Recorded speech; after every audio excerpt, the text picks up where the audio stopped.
Welcome to lesson 4 of How Success Thinks. And you guys can see yourself on the screen over there, so you all can see on the phone. I got some complaints that the screen on Facebook is backwards. So now, here at Chabad, we try to accommodate everybody, because they're always complainers, right? So we'll start off with an exercise. Page 94.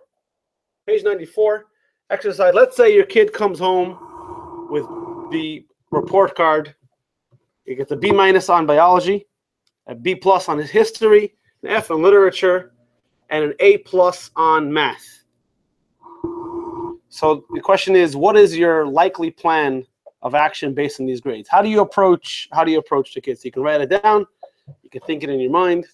Oh, I forgot to put out pens. Yes, you're right. You think? And anybody want to share? The kid comes home with an A+ in math and an F in literature. What do you do? What? You're a math genius, forget about literature. You're a math genius, forget about literature. Right. Literature. Everything's online now anyway, right? Hey. I mean, I think you would ask the child what happened. Right. Were you not interested? Right. Did you not like the teacher? What happened? Because obviously this is a child that's capable of doing that. Right. Okay. Exercise number 2. Maybe for those of your kids are A+ students or straight F students. I don't know what they're. Right? either side of the extreme. So you go to the doctor, and the doctor says you got to lose some weight. So you got to watch what you eat, your diet. What techniques might you use to increase your odds of success? So if you wrote down the answers, remember the answer. Because many times you go to a doctor and it tells you got to do better, right? The question is, what do you do? So remember that, because we're going to come back. So before we go into lesson 4, which tonight is, by way of your forte, focus on your signature strengths. Let's review what we learned in the first 3 lessons. So in lesson 1, we said you have to identify success. You can't pursue success if you don't know where you're going. Right? You have to have it's called in Hebrew a matara, a goal. You have to know what's important to you. In lesson 2, we said that you have to have a successful mindset. You have to know that you have the ability to do it. And many times success is in your mind. And obstacles are not really obstacles. And last week, we said in order to be successful, you have to be creative. And we explained that because every single person is born in the image of God, so just like God is creative, so too we are creative. So before we begin lesson 4, really get into it, I want to start off, go a little bit out of order. Go to lesson 10. So if you want, you can borrow the books. I mean, people who officially are coming, but what? The dog ate your homework?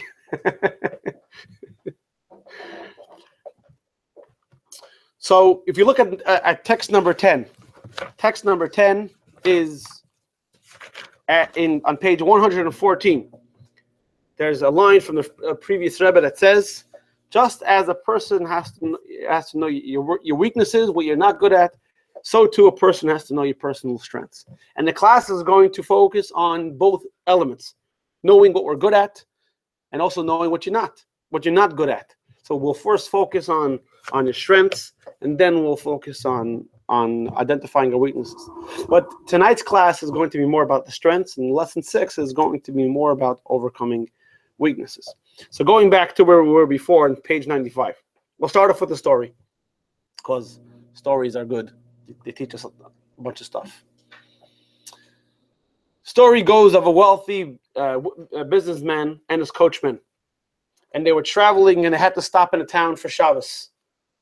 And because he was very wealthy, he stays in the Ritz-Carlton, right? He's a wealthy businessman. And the coachman he's a chauffeur. So he stays in the Motel 6, and they're in the opposite sides of town. But the shul is in the center of town. So on the way to shul, the wealthy coachman, the wealthy businessman, is in his best suit. It's for Shabbos, and he sees a large wagon stuck in the mud. So what do you do when you see a fellow Jew in need of help? You go and you help him. But he's a businessman. Apparently, he's not so good at getting wagons out of mud as he is in the conference room negotiating deals. And as much as he's trying, he's only getting the wagon deeper into the mud. And after an hour, he's not successful. His Shabbos clothing is all covered in mud. He's bruised and he's cut. And he goes to shul and he makes it there right before Shabbos, and he looks like a wreck. The coachman leaves his Motel 6 bedroom, right? And he comes to shul, and the custom is that everyone comes to shul. And anybody doesn't have a place, he gets invited. So he knows the big mitzvah. He's seen his boss do it to invite guests for Shabbos. So he goes to all the poor people and he says, "Come to me for Shabbos." And so, of course, so afterwards, when the rest of the community goes to these poor people and invites them for Shabbos, they say, no, we're taken care of. We have a place. The problem is he's a poor coachman. And in his Motel 6 bedroom, what does he have? He has some wafers, right? He has some sabra hummus. He can't feed, so everyone leaves hungry. In the meantime, the rich businessman has so much leftovers, he can feed, the whole town. The Frierdiker Rebbe Yosef Yitzchak tells the story as an analogy that we all have strengths. The meaning, really, the poor coachman is supposed to help the wagon in the mud, and the rich businessman is supposed to invite the guests. We each have our strengths and what we're good at. We all have what we're supposed to do. We each have a mission, and God created us each with a mission, and He gave us those talents to accomplish that mission. That means we're not just wandering around, wondering, what are we supposed to do, and finding something to occupy our time. No, Hashem gave us something we're good at, and He catered, He adapted our mission in life based on our talents. Because based on the story, we can understand that sometimes doing a good thing is not good. Right? So now that we understand how to pursue success in general, tonight we have to focus on how do we pursue our personal success, and not just talking about success in general terms. Okay. So we start with text number 1 on page 96. Page number 1 is Rabbi Bechaya, and he says everyone has a talent, and Hashem creates each with the tools accordingly. And he says each animal, you read the text over here, each animal has a certain knack for doing what it's supposed to be doing. So walking to shul, we have those birds with the very long beaks. Right? They're very common in this area. So my kids ask, why do those birds have very long beaks? So I explain to them, because they have to get the worms out of the ground. So they have to dig into the ground. So Hashem created their beaks specifically especially so they can dig into the ground. And every creature has its physical capability in order to achieve whatever it has to achieve. So it says that the long bill and legs of a fish-hunting bird, the strong teeth and claws of a lion, the horns of an ox. Right? Herbivores, on the other hand, do not have the tools to hunt and to kill. Similarly, the last paragraph. Similarly, you will find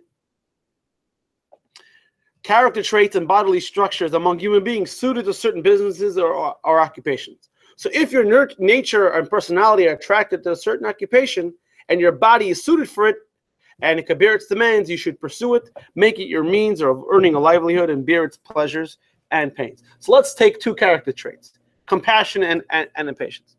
So if you're a compassionate person, you shouldn't be in the butchering business.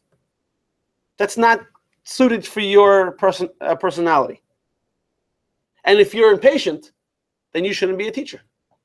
Because like the Pirkei Avot says, an impatient person can't be a teacher. Because kids, and I taught kids drive you crazy. My own kids drive me crazy. Forget about other people's kids. That's why in Sunday in Hebrew school I'm in the office, right? Right. So if you're a compassionate person, don't be a butcher. And if you're an impatient person, you can't be a teacher. It means you have to strive. We all have to strive to do what we're good at. Otherwise, going back to that story with the wagon driver, was the wagon driver doing bad when he invited people? No, he did good. And was his businessman doing bad when he was helping that wagon? No, he was trying to do good. But it wasn't good suited to his personality. So the compassionate person, the patient person has to be a teacher. And the impatient person maybe, can do other things. But the 5 points from that article or the little tidbit from the book, which we just read, was number one, this is very important. We're all different from each other. Just like the animals, we're all different. We all have different character traits. And I think this is something that Judaism, Yiddishkeit stresses. I think in the world there's a lot of confusion about that number one. The world right now is into this concept where we're all the same. That's not true. We're not all the same. We all have the same godly humanity inside of us. That's true. So you have to have respect for everybody because we all have a certain amount of godliness inside of us. That's true. That's our inherent basic starting point. But from that godliness comes a difference. And the beauty of unity. Unity doesn't mean identify what you have in common with me. That's not unity. I only enjoy what you do because I enjoy the same thing. That's not unity. I know I'm going off track here a little bit. Unity means I appreciate that you're different than me, but I understand that we complete to a larger picture. So number one, the fact that we're inherently different from each other, that's not bad. That's good. And number two, we are all suited to different types of work, right? And so, for example, I'm having this computer issue. It's not my thing. I call my brother-in-law, right? That's something he's better at. Like your husband's a podiatrist, your husband's in IT, whatever it is. IT is very broad there, right? We all have different things we should pursue. We should choose an occupation suiting our interest.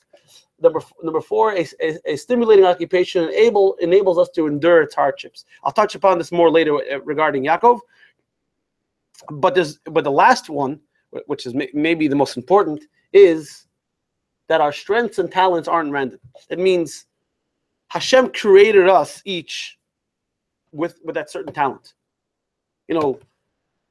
As human beings, and men do this more than women. That's why we have the yarmulke and everything else. We like to believe, we're very into this concept of a self-made man, right? That means all our successes are our gifts, and all our failures are our parents or our teachers or the rabbis, right? Someone wronged us along the way. Moshe warns us, actually in the Torah, in the book of Deuteronomy, it says that when you're successful, don't forget, it's God who gives you these talents to success. So we're saying over here that Hashem implanted in us these tools to be successful based on unique talents. And we have to find out what those talents are and then use those to pursue our course in life. So each of us has what's called in Hebrew tachlis, a reason to be. Raison d'être, right? Did I pronounce that right? Right. So, for example, we know that Hashem created the world, and Hashem created the world and fine-tuned the entire system. So you have to believe that in the whole grand scheme, where everything's perfect, humanity also has a perfect role to play. Does it make sense that the greatest creation of all is random? No. Obviously, we all fit in place. The difference is we're given intellect to choose to see where we stand in the great grand scheme of things. All right. Any questions? Good. So even though that article we just read with Rabbi Bechaya is really talking about a livelihood, really we can expand that to life in general, not only about livelihood, but anything in life that we want to be successful at, that we want to do, we should try to do what we're good at. And interesting, she caught up to this idea and agrees. Text number 2 there's a very good book by two authors. One is not with us anymore. Marcus Buckingham and Donald Clifton. It's called Now Discover Your Strengths. And what they write in this book here is that many times in life, we know the positive by studying the negative. So he says, doctors have studied disease in order to learn about health. Psychologists have investigated sadness in order to learn about joy. Therapists look at divorce to learn about a happy marriage. And in schools and workplaces around the world, each one of us have been encouraged to identify and correct our weaknesses in order to become strong. It's well intended, but misguided. Faults are failing, and failings deserve study. You have to know, but they're not the same as strengths. Strengths have their own patterns. In order to excel in your chosen field and to find lasting satisfaction in doing so, you will need to understand your unique patterns. You will need to become an expert at finding and describing and applying, practicing and refining your strengths. It's very counterintuitive because many times we study the negative to find out the positive. What they're saying over here is we have to acknowledge the negative, going back to the math and the what was he failing? Literature. So many parents will say, what's the reaction? Right away, okay, I don't have to do anything about math. My kid's doing great at math. I have to figure out what's going on with literature. And based on that, he'll be the perfect kid. Right? And whatever it is in life, we focus on the failings, and if we just fix that, we'll be good. They're saying no. Focus on the success. And that'll help focus on the strength, and that'll help make successes out of the failures. So in the book, Buckingham and Clifton, they define strength. So what's a strength? Right? We have to focus on our strength. What's a strength? They define it as so: consistently produce a positive outcome through near perfect performance in a specific task. And they say a strength is composed of three things. Number one. So here, this is what it said. Right? So strengths are composed of either talent, knowledge, and skill. So when we put all three together, so the more overlap there is of these three areas, the more you will find the strength. It's a very counterintuitive way of doing things, because many times we're programmed to think, I better fix what's wrong. If it ain't broke, don't fix, right? So if I'm good at something, why focus on it? I have to focus on what I'm bad at and try to fix that. They're saying, no, focus on what you're good at. We'll get to fixing the bad later on in the class. But they're saying focus on what you're good at. And there's a video that was put out, very interesting video, an analogy, but animals going to school that stresses this point. Here goes. Sorry, here it goes. When they don't succeed, keep trying, right? When you fail,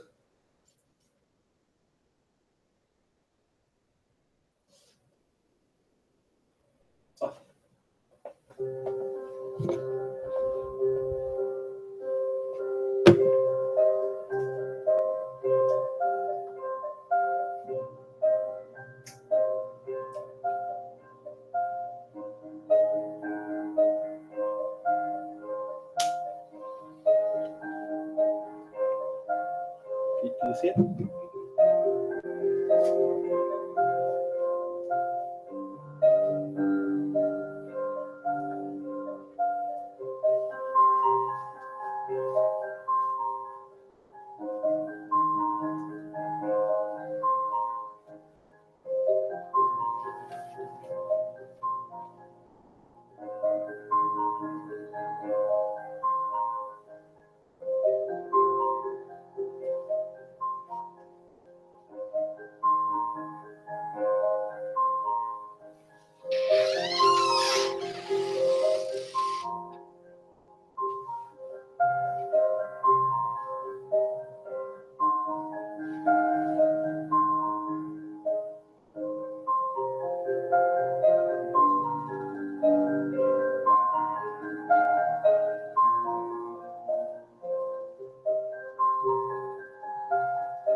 Okay. Powerful stuff. So basically what the videos are saying here, what we've been saying earlier, is that every single person has to pursue what they're good at. And you see in text number 3, the Gemara says that let's say your father, over here it's talking about, let's say your father wants you to go study in a certain university and you want to go study in a different university. What do? The Gemara says, Talmud says, a person should go study where he wants to study. So we can't say, okay, this is good for everybody. That's why, for example, in the JLI courses, you'll see the promos on the wall. This year, just to give an example, we have 3 very different types of courses to try to bring in attract different types of people. So this is really more Kabbalah-based, mystic-based, more what's going on inside. The next course is called Ethical Conundrums. How does Jewish law apply to modern day ethical issues? Copyright and property damage and different things. And the last course, the summer course after Passover, is a history course, is going to be talking about the lessons from the 6-Day War. Why? Because every single person is different, and every person learns different and is successful differently. Why? Because we all have different talents. So now to go back to you go back on page 99. So what are the four lessons we've learned so far? So step 1 was correctly identifying success. Step 2, adopt a success mindset. Step 3, become creative. Number 4, identify and maximize your signature strengths and talents. That's very good. So what does this mean practically? So it practically means, if you're going back to that first exercise, your kid comes home with an A in math and an F in literature, right? Going back to all the way where we started on page 94. So do we say, oh, we gotta get, so normally we'd say we need to get a kid a tutor for literature. So what are we going to do? We'll pull him out of math class, right? I think it was the duck, right? We'll put him out, or pull him out of math class, and we'll have him, Michael Phelps. We'll pull him out of a swimming class, and we'll put him in something else to compensate. What we're saying tonight is no. We have to let him excel at what that person is. Same thing is if a person is, let's say, trying to let's go back to losing weight. So if you're a competitive person, then you have to create, the other person in the gym, you create a competition with the other person.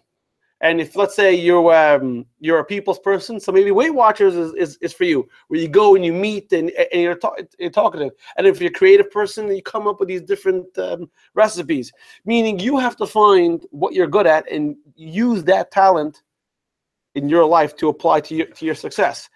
It's not going to work with someone else's talent. You have to find what you're good at.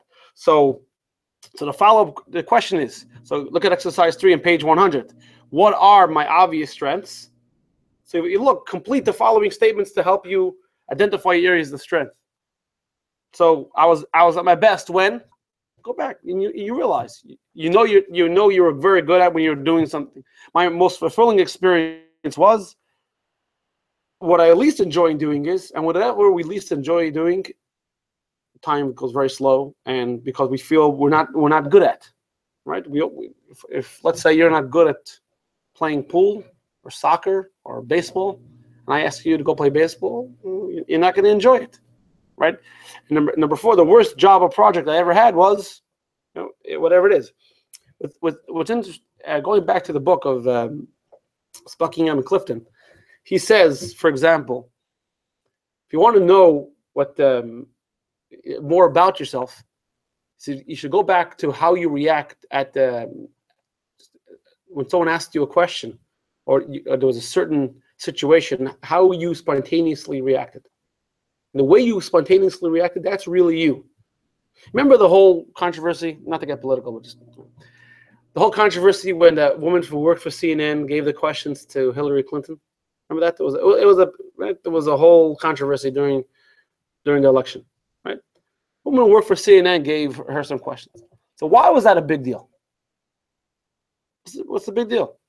The reason why I think it was a big deal was because as a voter, you want to see how the person's going to react. And if a person's prepared, then it's not the real you. So based on your real you, that's how you know. So if it comes to a certain situation and you react and repulsed or intrigued, then that's who you really are, and that's how you find out who and what your strength is. And B, they go through 4 steps here. It says, what do I yearn to have to do? And when it's not readily accessible, what do you really want to do? When it's not here, what do you want? And there's a saying, you are where your heart is. It's Baal Shem Tov told somebody, whatever your mind is, that's where you are. So if something you can't do right now, and you really want, and you really think, and you think about it all the time, then that's really what you want to do. I don't know how I'm talking to this side of the room here, but there's a football player. His name was Deion Sanders. I don't know if you guys ever heard of him. That's the one American one. Right? Deion Sanders played football in the 90s. I don't know how many of you guys know. He also played baseball. Do you know? Played baseball for the Cincinnati Reds. And the baseball season and the football season overlap, because baseball ends in October, and football it starts in October as well. So one time he was late to a baseball game. The baseball game was at night, and he was late to a baseball game because he was at the football game. He played the 2 games at the same day. So his manager said to him, "So why are you late?" It's because playing football, and football. I love football, right? And so here is 2 sports he played. But what you really want to do when it's not accessible, that's who you really are. And the last 2, finally, which tasks do I grasp, or which skills have I acquired rapidly? You know, when we come to a task, it's not in the book I'm reading here, and when you come to a task, and we just take it like fish to water, we know we're good at it. And from which tasks have I gained the most satisfaction? Because when you're good at something and you're successful, it feels good to be successful. Okay. So until now, and everything okay? Can we go forward? Good? Yes? Okay, until now we said everyone has a strength. But the problem is there's billions of people in the world. So all these different strengths, it's boundless, it's limitless, it's too unorganized. Let's break it down a little bit. Let's categorize it a little bit. And since we were created in the image of God, so let's go to how God creates. So I'm sure you heard of a guy named Elijah, right? Drinks a little wine, comes to the bris, right? Wherever there's food, he comes to. That's how you know he's a real yid. So there's a paragraph we actually say it on Friday night. You see on page 101, Eliyahu says Hashem created the world with the 10 garments, which are the 10 sfirot. For any of you who have dabbed in Kabbalah a little bit, 10 sfirot. Well, you'll be familiar with it. What are the 10 spheres? The 10 spheres are expressions, way to emit. So for example, there's you, and there's the way you express yourself. So let's say you have a guy, right, and he's a parent, and he's a businessman. He's a boss. So which is he? Is he a boss or is he a parent? Answer is no. Is he a boss or a parent? He's neither. He is. So when he's home, he's showing affection to his children, right? And when he's at work, he's showing management and leadership. But that's not him, because he was who he was before he was a parent, and before he was a boss. That's not how you express yourself, whether it's in a kind or mean manner. That's not you. So when I say, no, not following.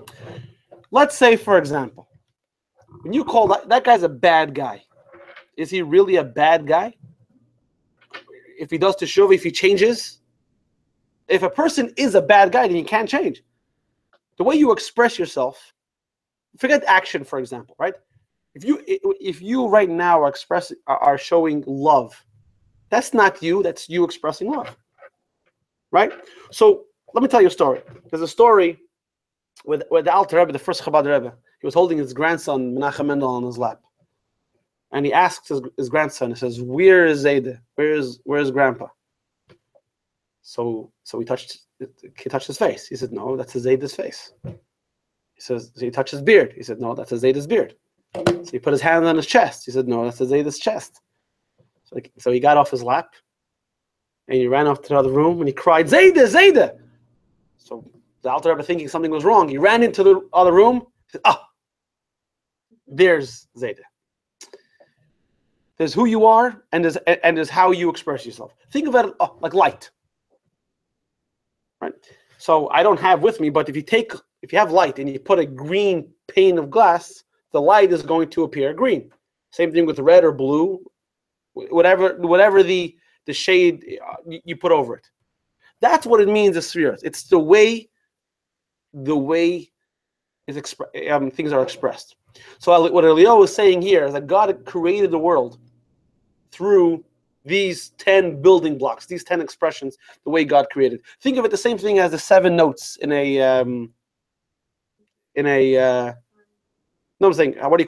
scale, right? With these 7 notes, it's limited, it's 7, but there's endless combinations. Every song is within the structure of these 7 notes. It's the same thing. Same thing when God created the world, everything is in the structure of these 10 colors, right? The 3 primary colors, red, yellow, and blue. They make up all the colors. So you see over here on text, figure 4.4 on page 102, these are the 10 spheres. We're going to go into it in a second, and there's a video that explains it very nicely. Here goes. In the beginning, God decided to do the impossible, to create a finite, diverse universe within his infinite, indivisible self. God first created the mystical Sephirot, 10 divine channels through which his infinite light could be condensed, contracted, and then released as individualized attributes that could eventually give rise to a diversity of finite creations. Let us make man in our own image, said God. No sooner said than done. Man was created in his Creator's image, with his own internal set of 10 attributes through which he operates. These 10 spiritual attributes are reflected in the physical human anatomy. Let's go through them one by one. Sephira 1, Chachma. Chachma is the initial seed of an idea, the flash of undeveloped inspiration. It enables us to be creative, spiritual, transcendent. Sephira 2, Bina. Bina is the development of ideas. It enables us to be logical, analytical, organized. Sephira 3, Dot. Dot allows us to focus on an idea so that it becomes relevant and personally meaningful. It enables us to be attentive, principled, involved. Sephira 4, Chesed. Chesed is the power to love, share, and look kindly upon others. It enables us to be generous, optimistic, sociable. Sephira 5, Gevura. Gevura is the power of discipline and restraint. It enables us to be calculated, cautious, serious. Sephira 6, Tiferet. Tiferet is the power to empathize and to harmonize kindness with strictness based on the needs of others. It enables us to be balanced, empathetic, harmonious. Sephira 7, Netzach. Netzach is the power of determination to overcome challenge. It enables us to be persistent, forceful, daring. Sephira 8, Hod. Hod is the power of humility, gratitude, and submitting to a higher cause. It enables us to be thankful, devoted, accommodating. Sephira 9, Yesod. Yesod is the power to focus on others and to build genuine relationships. It enables us to be selfless, altruistic, loyal. And last, but not at all least, Sephira 10, Malchut. Malchut has multiple functions. It is the power of speech and action, effective communication and leadership, and to be receptive to others. It enables us to be leading, communicating, achieving. So there you have it, the 10 components of the human self, the internal mechanism upon which all intellect, emotion, and actions run. God used 10 Sephirot to create his universe, and we use our 10 Sephirot to shape our miniature universes.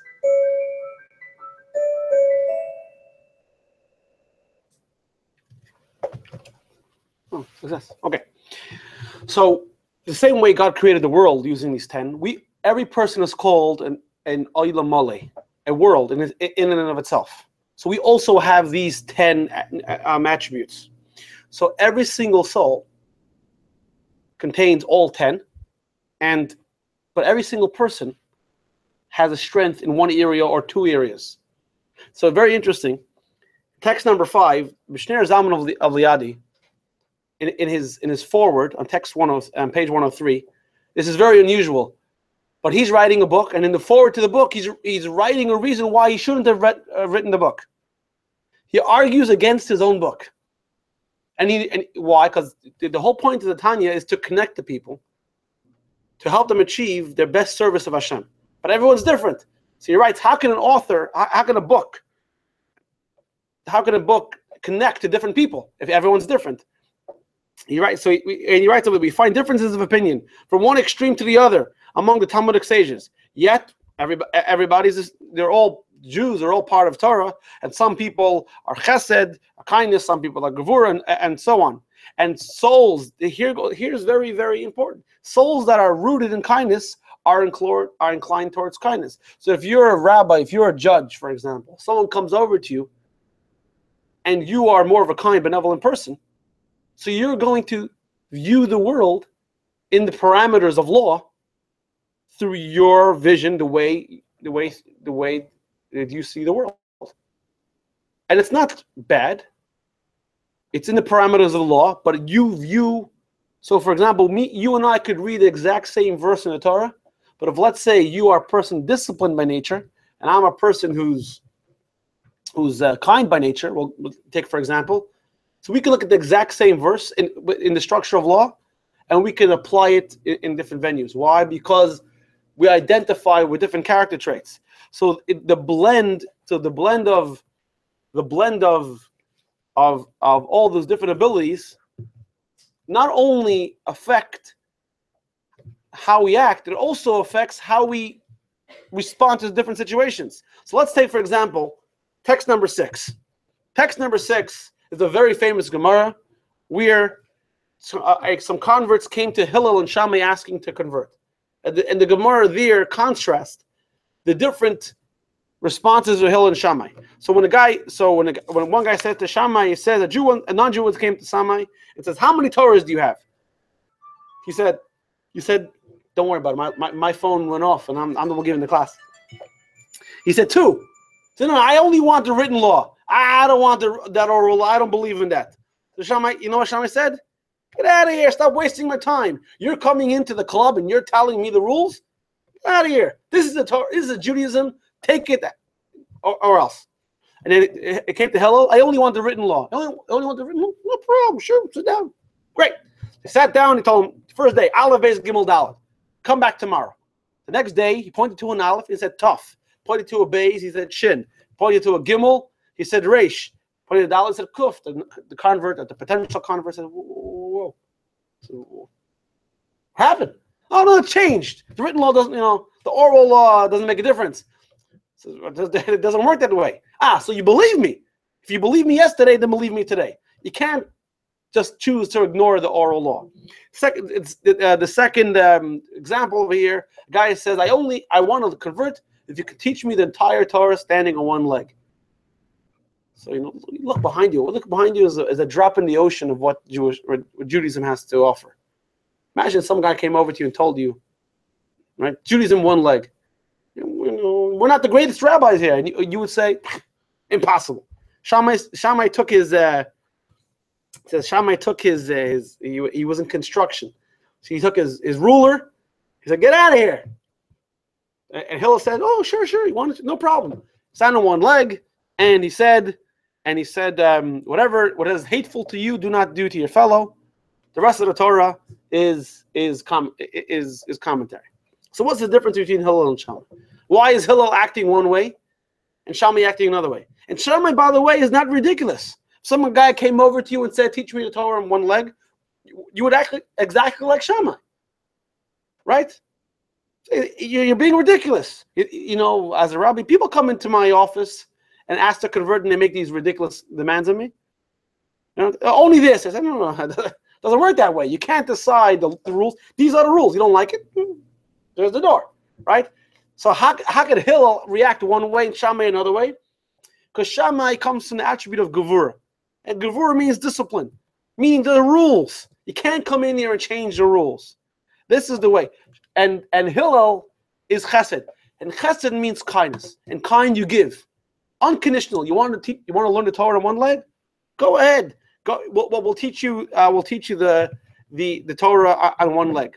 So the trait, the personality of a person like Shammai is to be exacting, and the personality of Hillel, and that's why they reacted this way. Hillel reacts unconditional love, and unconditional means you give indiscriminately, and Shammai is more exacting, more disciplined. Now that we know that, and we did a brief overview of the 10 attributes, let's do a self-assessment. Okay. So, for those of you who don't have a pen, you're going to have to remember it. We'll see. We're going to go through the first 6 attributes. If you want to borrow a book, we have an extra one. The first 6 attributes, and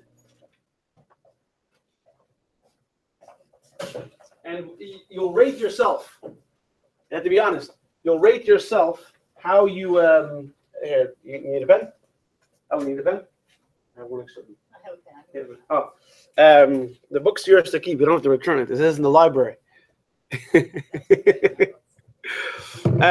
So you rate yourself on where you strongly identify with each attribute. Chachma. What is chachma? Chachma comes from the word. Chachma comes from the word koyach ma. What is it? Chachma is compared to a seed. Because what's a seed? A seed is a compact idea. The whole tree is compacted into the seed. Chachma is called wisdom. It's also known as conception, right? When you conceive of an idea, right? When you're in the dark, and what happens?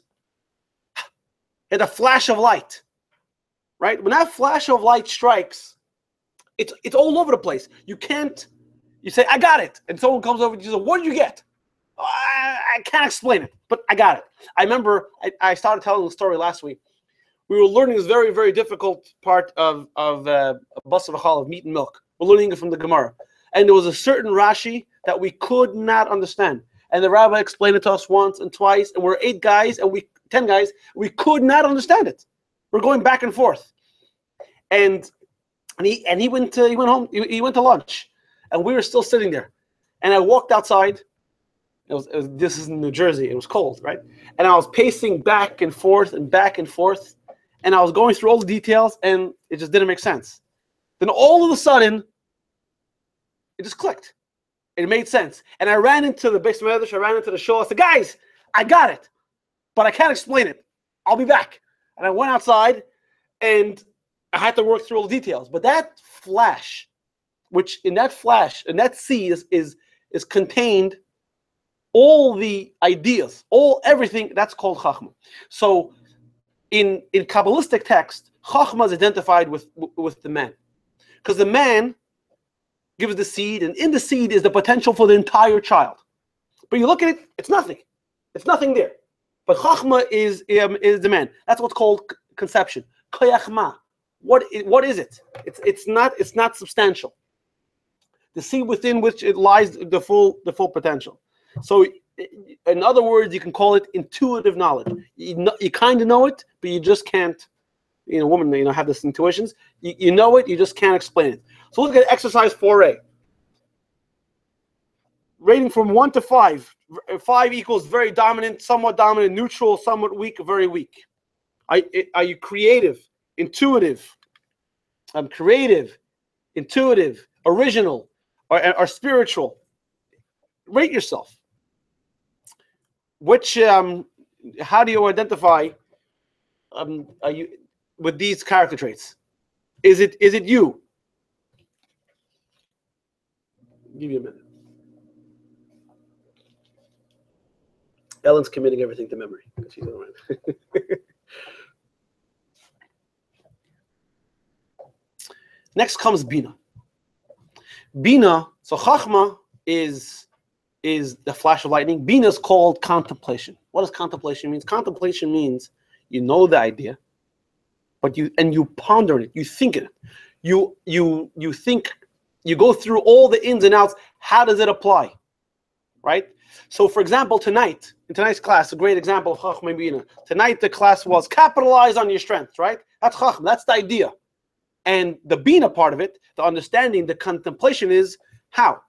How do we capitalize on our strength? So for example, women are identified with Bina because Bina is the potential for growth. The Bina takes the idea, the contemplation takes the idea and expands upon it. So how does this idea apply in different areas? The same thing is the woman is the one who nurtures a child because she takes that conceptive idea and she expands upon it until it's a full-grown a human being. So we see here, Bina is the power of growth, development, and fruition from that very seed. So Bina is analytical. Bina is logical, organized, and studious. So rate yourself. How do you apply dominant, somewhat dominant, neutral, somewhat weak, and very weak? And by the way, in the Talmud it says women are identified with, they have greater measure of Bina than men. Huh? It's true. Although they speak good and nice about men too. Learn about it. Men Chachma says then it says Das, it says Nashim Deas Kalis. Learn about it. Okay, next comes Das. Das is knowledge. What does it mean, knowledge? What does it mean when you know something? What's the difference between understanding something and knowing something? Means if I explain something to you, you understand it, right? Makes sense, right? But sometimes I'll say, okay, give it back to me. Or I'll say, okay, take what you understand and now do it. It's kind of like IKEA furniture, right? We all understand how you got to do it, but it's impossible to do it, right? Das, a good word for Das is as application. Because when you become so one with the topic, you can manipulate it. It becomes part of you. It's like connection. So in the Torah, the word Das is used for connection. It says that Adam knew Chava. They connected with each other. That's Das. So it doesn't involve any new information. Rather, what it is it's a deeper way of relating to the existing information. So when you have Das, knowledge is the foundation for all of your emotions. So when you really know something, when you really could appreciate it, then you have an emotion. So let's get Kabbalistic really for a second, okay? There's a commandment to love God and to fear God. You ever think about that commandment for a second? How can you love and fear a guy you've never even seen? Right? So what do we usually do?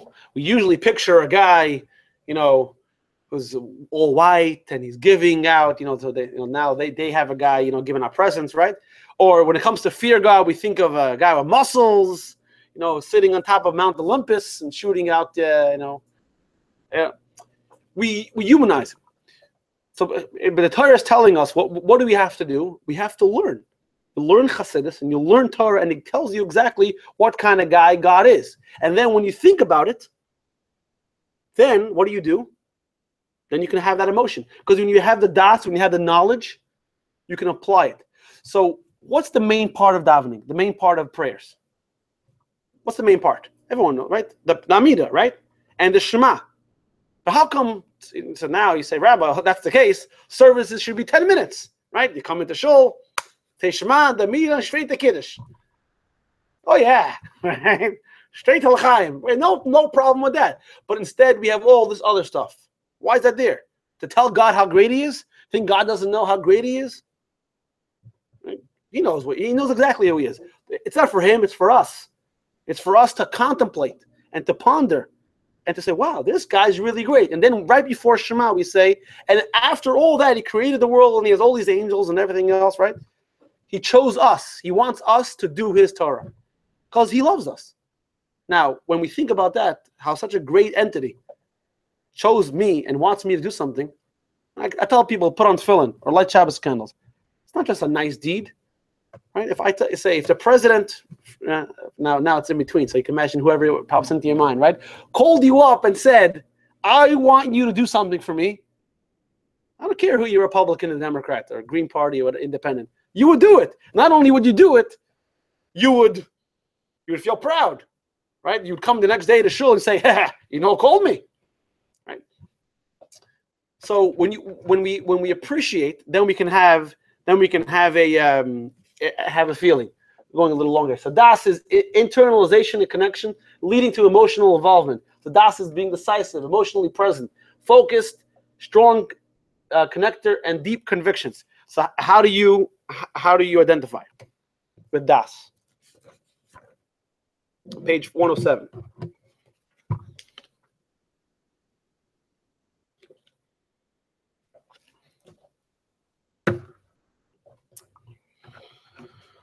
Okay. These three are intellectual. Now we're going to move into the emotional plane. The first one of the emotional is called chesed. What's chesed? Chesed is kindness. What's kindness? What does it mean to be kind? Kindness means you want to give. You're always giving, and you indiscriminately give. You don't care about who the recipient is. You want to give. So you give because you enjoy giving. So, for example, Avram is a very giving person. So, what was the hardest test for Avram? When Hashem asked him to sacrifice his child. Why? Because it went against his very personality. He was a giving person. And here God was asking him to do something very unkind. So in Chesed, a person is cheerful, extroverted, right? He's dealing with other people, generous, kind, loving, optimistic. The concept of love is you share of yourself. That's what kind is. So how do you identify with Chesed? Are you more one? Are you weaker? And this is on page still on page 107. The opposite of Chesed is Gevura. Now, Gevura usually gets a very bad rap because kindness. It's very good to be kind, right? Right? We all want. It's all very good to be kind, but disciplined, structure, or strength, restraint. Then that guy's a tight. He's wound up tight. That's not good. But Gevura is not necessarily bad. Gevura looks at the recipient. You want something? I'm going to judge you to see if you're deserving. Gevura is you're cautious. You're critical. So let me ask you a question. If you're a guy who's only chesed, only kindness, and a kid comes over to you, asks you to play with matches, do you give it to him? No. Do you give him the matches? No, that's not chesed then. Okay. So what are you doing? What? Right, yeah, the outcome is chesed. That's true. But the act, if you were only chesed, you would give him the matches. The act of restraint is gevura. That means you're making a judgment based on the recipient. So think about it. This is actually goes against what most people think. Chesed, you don't care about the recipient. You're not focused on the recipient. You care about yourself because you care about giving. Gevura, you actually care about the recipient. You're judging, is this person worthy, or is it right for this person? So it's cautious,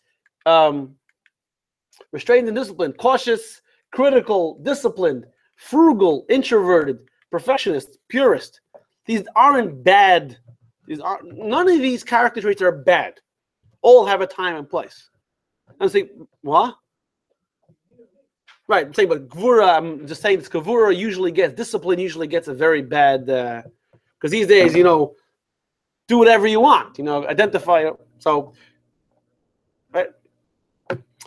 So Gvura analyzes, but we're running a little late, but very, very quickly. This might not be well understood, so you guys can ask questions. Avraham was chesed, was kindness, right? What happens when you have unbridled kindness? It's not good. Who came out of Avraham? Who are Avraham's two children? Yitzchak and Yishmael. Right? And Yishmael wasn't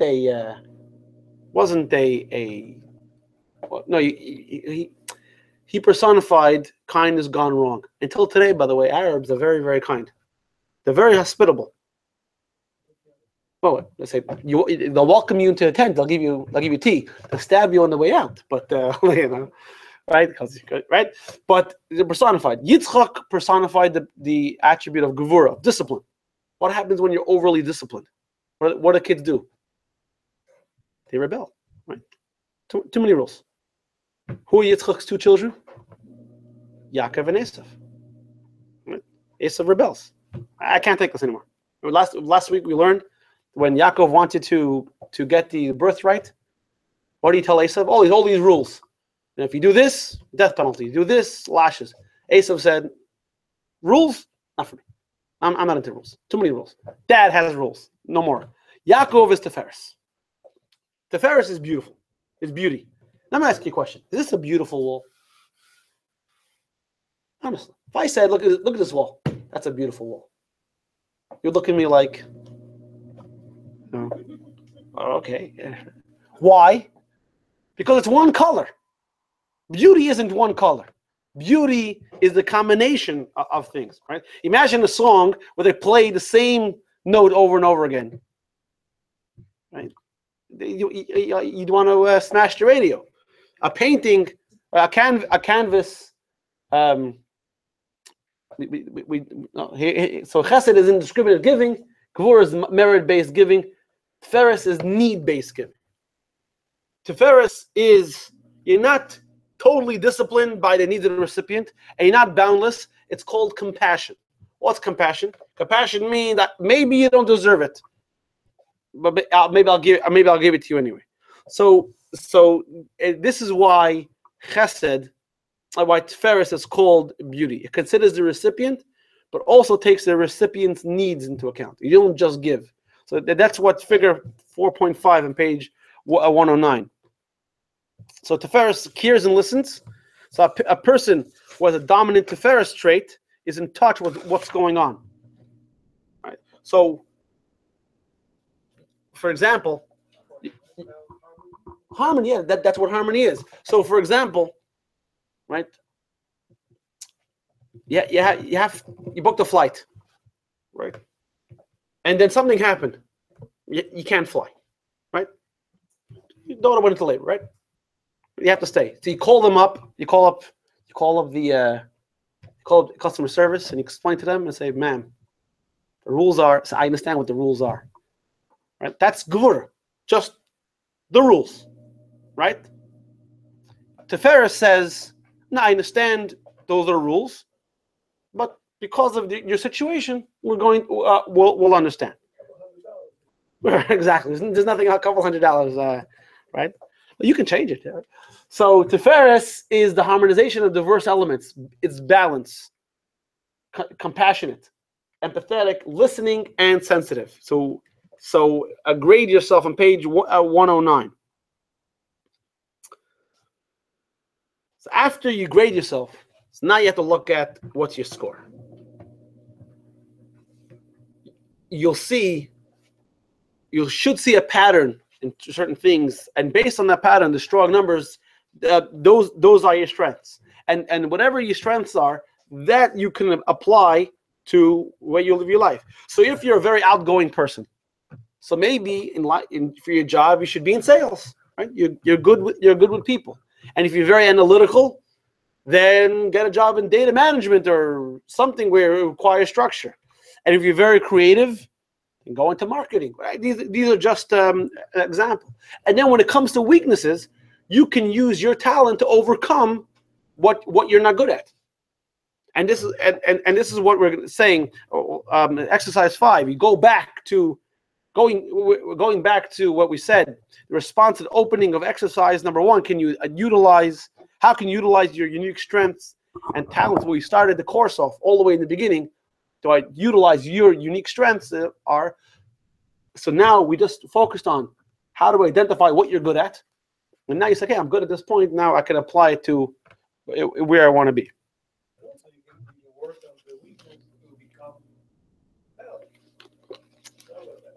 But the focus of the class, you missed the beginning. The beginning was that when a person is good at, so we said in the beginning exercise, when a kid gets an A+ in math and an F in literature, so we're very prone to say, you have to focus on literature because you're already good at math. What we're trying to say is focus on your strengths.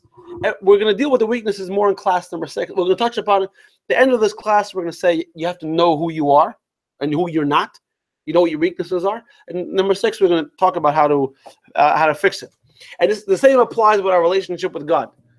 You see, in text number 7, all these rabbis they said, I deserve a mitzvah for this mitzvah, for observing Shabbos, for eating, for davening, praying, for always wearing a yarmulke, for wearing tefillin. And they said, and they asked one Rabbi Yosef, the son of Rabbah, what was your father very good at? What was he very careful with? He says, tzitzis. I'll ask you a question. I mean, why? What's the point of this whole question? What's this whole line of I'm very good. So what do you want? A cookie? I mean, yeah. So if I tell you I deserve, a Ferrari because I put on tefillin every day. It doesn't seem.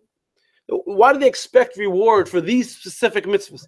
The rabbi should have said, I'm a Torah observant Jew and I do everything perfectly, so God's going to give me a good share in the world to come. Why Shabbos? And why yarmulke and why tefillin? So the answer is in the text. Look at the second to last paragraph. Rabbi Yosef asked Rabbi Yosef, the son of Rabbah, with which mitzvah was your father most careful? It doesn't say he did this mitzvah and he didn't do the other mitzvahs. With which mitzvah was he most careful? Meaning which mitzvah was he have the most passion? Which mitzvah did he felt the most personal affinity? Now, why? Why is that so important? Because like the previous Rebbe writes in text number 8, he says, because based on that mitzvah, when you find your element, which you're good at, and you focus on that element, that bleeds and that flows into everything else you do in life. So in the service of Hashem, when you focus on your mitzvah and you feel fulfilled and you feel good about that mitzvah, so if you feel good about Shabbos, right, and you're very focused on Shabbos, right, or Shabbos candles are kosher, so now you feel there's a certain sense of fulfillment and enthusiasm that comes with that mitzvah, and that flows over to all the other areas of Judaism. So some people are Shabbos people, right? Some people are learning people. That's why Chabad, we try to offer Judaism for all levels of Judaism, because we're not going to say Chabad. I was at talking to a family yesterday at a shiva house, and this guy said, who's the head of the Chamber of Commerce, he said, we're the only synagogue in Pembroke Pines. I said, Chabad's not a synagogue. Looked at me like, what do you mean? I said, we offer synagogue services, but we're not a synagogue. We're a Hebrew school, we're adult education. We do everything. We offer Judaism. Because we understand that as a Jew, everybody's going to be drawn toward a certain mitzvah that really connects to them. And I've told the story a long time ago. My mother, not the biggest fan of driving, but she was up in the Catskills in New York and she had to drive. And her luck, car breaks down. Right? The car breaks. Something happened to the tire. She pulls over to the side of the road. She calls my brother. And my brother's like, hey, he's going to be there in a while, whatever. It's the Catskills. It's not like New York. It's 2 blocks away. So, you remember the story? Have I told the story? So she's standing on the side of the road. All of a sudden, a black Suburban pulls up, and a chassid comes out. A chassid, with the sittas outside the shirt, with the vest and the payas, right, and the beard. And they have, the ones that live in New York, they have an interesting accent, even though they're born in New York. So, lady, what seems to be the problem? She says, my tire. Says, oh, let me help you. So no, it's okay. My son's coming. No. I'm going to help you.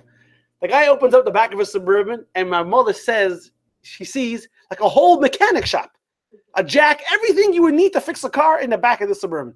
And within minutes, he had like a professional jack. He hacks up the car, fixes up the tire, boom, boom, boom. The car is fixed. So the lady says, so my mother says, let me repay you, for your time and your supply. He says, lady, let me explain to you something. Everybody has their mitzvah. And when I see a Jew on the side of the road in trouble, I go and make sure to help them because that's my mitzvah. And I don't accept money for my mitzvah. And he refused to accept money. He identified, he got his mitzvah. And this guy was, and it's not like he didn't do other mitzvahs. He went to shul and he kept Shabbos and kosher and everything else. But he identified his mitzvah, and this mitzvah gave him passion for everything else. So if you could identify something you're good at and throw yourself into that, first of all, it makes everything else easier. Now we're in this week's parsha. We learned how Yaakov wanted to marry Rachel, right? So what does Lavan say? You want to marry my daughter? 7 years. And then Lavan cheats him, and he had to work another 7 years. You know what it says about those 14 years? It flew by for Yaakov like that. Because when you're in love, meaning when you find the pleasure of your life, then life is just easier. So that's why when you come home and the pleasure of your life is there, then everything else, right? So for example, you're having a bad day, right? And you're grumbling, right? You're moaning, and all of a sudden an old friend meets you, says, Yanko, what's wrong? Nothing. Right? What do you mean nothing? A minute ago you were all like, the whole world's coming to an end. That was before. Now I found a pleasure in my life. So if we can find something we're good at and focus on that infectious success, that enthusiasm is going to bleed over into everything else we do. But just to end off very very quickly, that's very nice, right? So Rabbi's telling you, based on what we learned, we focus on what we're talented and passionate about, and everything flows smoothly. But we know it's not that easy, right? Because that would be too simple, right? Hashem didn't create the world that way. Let's go back to the beginning. Hashem created Adam and Chava. And what do you tell them? Don't eat from the tree. Now, and they ate from the tree. The question never bothered you why they ate from the tree? You say maybe they were hungry. No, there was food all over the place, right? God said there was a bunch of trees to eat. And it's not like they heard it from a guy who heard it from a guy, right? Secondhand news, right? No. Adam heard it from God himself. God said imagine God told you, don't eat from the tree. And these weren't stupid people. They were created by God's hand. They were created intelligent, right? And the Rebbe explains in a Sikha that they were created on Friday afternoon, and they had to keep the commandment only until Shabbos, 3 hours. The question's only getting stronger, right? It's like you tell a kid, you can play with everything, just don't touch this, right? But Adam and Chava weren't kids. They were created adults. They were created, it says, looking like 20-year-olds. Adults. So how could it be that Adam and Chava ate from the tree? So the answer is like this. So Chassidus explains is because the way Hashem created the world, He wanted us to challenge, to overcome challenge. So many times, whatever we're really good at, that's where the greatest opposition is. So for Adam and Chava, the only challenge they had was the tree. So they had this incredible urge to eat from the tree. And this is also very good to apply in how we judge other people. Let's say, for example, I'm going to pick on Ziggy, right? Because he's easy, right? So Ziggy is very into how you eat, right? And he says, yeah, right. So I'm not saying you do, right? But just for example, imagine he looks at a guy like me. He says, I don't understand. Just don't eat the donut. What's the problem? Just don't eat it. It's bad for you. Just don't eat it. And to you in your mind, you're thinking, to me, I don't have the problem. I actually had a donut today. I have a chart, by the way. Every Hanukkah time, I have a chart how many donuts I go through, right? So and this applies to every character trait. When we see another person struggling with something which we can identify, we always right away think to ourselves, I don't understand, but just put it down. Don't do it. Don't smoke it. Don't drink it. Don't eat it. Right? We don't understand because we don't struggle with that character trait. But what Chassidus is saying over here is that many times it's a little bit backwards. I said this before, observing a mitzvah a little behind. They say the mitzvah we find most compelling, it's oftentimes the most difficult to observe.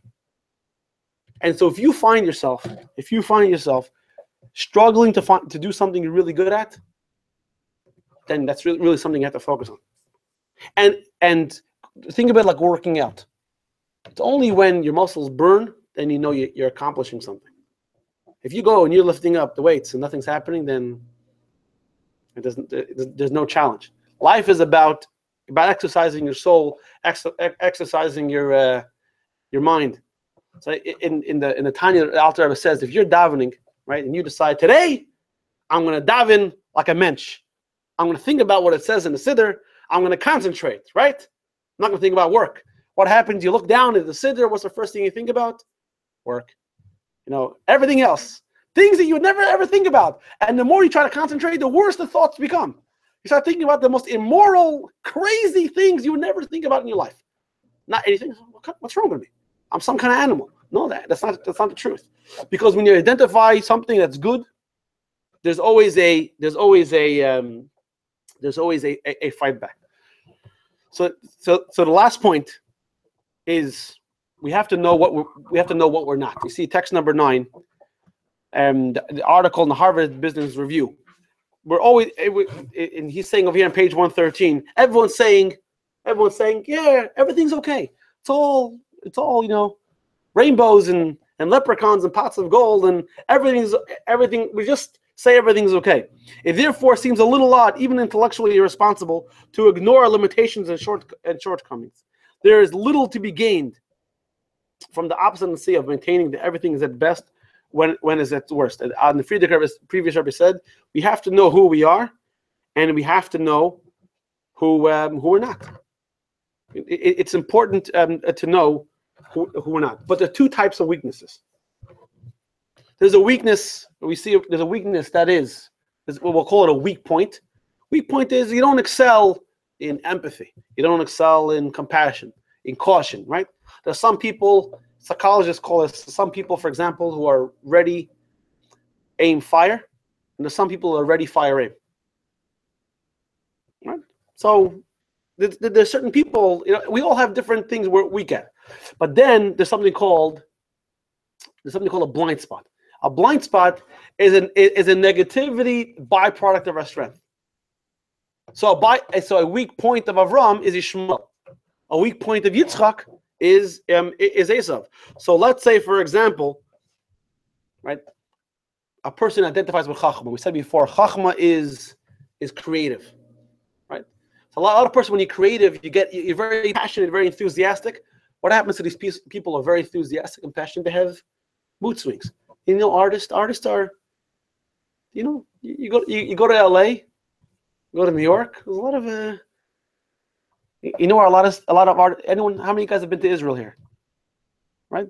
There's where a lot of interesting people live in Tzfat. In Tzfat, the northern city of Tzfat, right? A lot of artists, and I know Anna's an artist. So you're a normal artist, but there's a lot of interesting people out there. The ear gets I don't know what it is, but so an artist is chachma. Artist can be weird. A detailed person is very bina, right? Bina is detail oriented, but it could be very square. But as we said, I'm just going through the other things. But as we said before, last week, just because your personality trait is a certain way doesn't mean you have to be that way. It's true you're created a certain way. We have the ability to be whatever we choose to be, even if it's challenging. Going back to Shammai. So if I told you, we're going back to the story of Shammai, right? He chased the guy out. Shammai doesn't seem like a very friendly guy, right? Anything but. But Shammai shows us, because the neshama has all 10 faculties, we can choose to identify with whichever one we want. Text number 11. I think is the final text for tonight. Yes, text number 11. Shammai would say, make your Torah study a permanent fixture, structure, say little, do much, structure, and receive every human being with a pleasant countenance, happily. That's not Shammai. Shammai is the guy who's, I don't say hello to you if you deserve it, hello, but that's not what Shammai is saying over here. It doesn't seem like the same guy. And it doesn't say Shammai once said. It says Shammai, it was the saying of a Shammai. That means he constantly said it. He was known to say it. That means Shammai had to work on himself. Naturally, he was a very, square guy. But he had to work on himself, and he did. Same thing with Hillel. Hillel was a kind guy. You would never think a mean thing would come out of Hillel's mouth. But the Pirkei Avos says, chapter 1, he saw a skull floating in the water. Hillel didn't say, oh, it's terrible. He said, because you drown other people, you were drowned. And the people who drown you, they're going to be drowned. It doesn't seem like Hillel, right? But that shows you that just because you have certain personality traits doesn't mean it identifies you. So we vitalize, we be enthusiastic about our abilities, our strengths, and when we do that, we uplift our weak points. The trick, however, is to make, this is what we're saying, Shammai would say receive, right? A pleasant countenance. This is the same guy. But the trick over here, this is what tonight's class is. The trick, however, is to make our weakness our side projects, not our primary ones. If we overly focus on what we lack and on our weaknesses, the struggle will become wearisome and depressing. Because you're always focusing on what you're bad at. If, however, we are primarily occupied with what we're good at, our strengths, then the joy which we take in our success gives us the energy to tackle and slowly address what we're not good. And now the key points. Lesson 4. By way of your forte. 1. We all have talents and strengths. These are implanted within us by God and are essential to who we are and our unique purpose in life, to excel in any area and to find